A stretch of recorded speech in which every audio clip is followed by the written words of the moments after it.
de 2 anos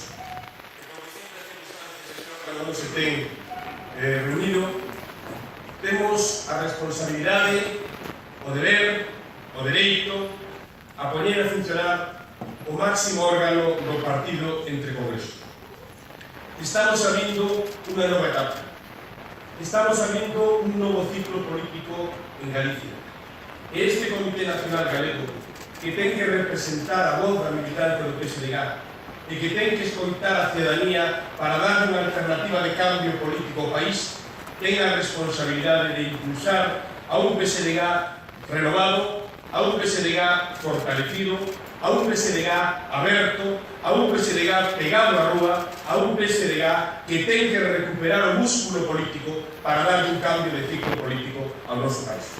Esa